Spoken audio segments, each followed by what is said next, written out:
1992 жылы 7 мамырда Қазақстан Республикасының президенті Нұрсұлтан Назарбаевтың Қазақстан Республикасының қарулы күштерін құру туралы жарлығына сай дербес әскеріміз құрылды.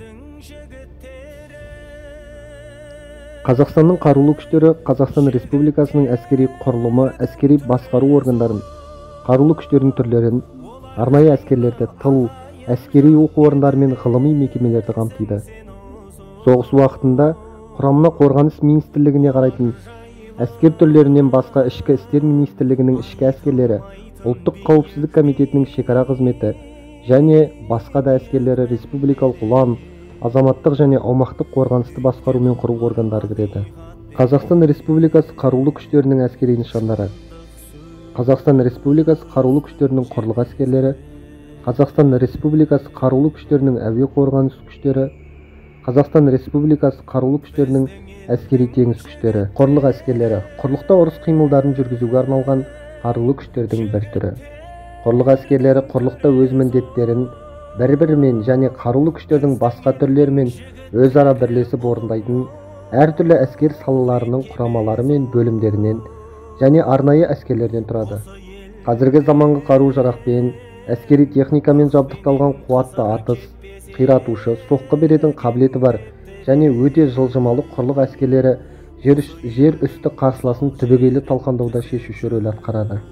Оның басты атыс күші ядролық ракеталармен қаруланған және алыс қашықтықта қарсыласының кез келген объектілерін жоюға қабілетті.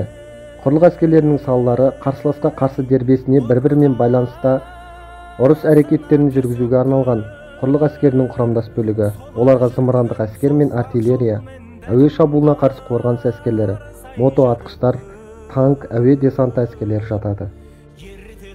Әскери теңіз күштері Қазақстан Республикасының президентінің 7 мамыр 2003 жылғы жарлығына сәйкес құрылды. Негізгі әскери қимыл аудандары Каспий теңізі шекара аймақтары. Қазақстан әскери теңіз күштерінің жалпы саны 3000 адамнан құралады. Оған 14 кеме қызметі көрсетеді. 2011 жылы Ақтау қаласында әскери база ашылды. Ақтау қаласындағы 612 әскери базасы 2 Су-27 шабуыл ұшақтары, 7 Су-27 және 12 Ми-24 тікұшақтары кіреді. Әуе қорғаныс күштері Қазақстан Республикасының қарулы күштерінің бір түрі.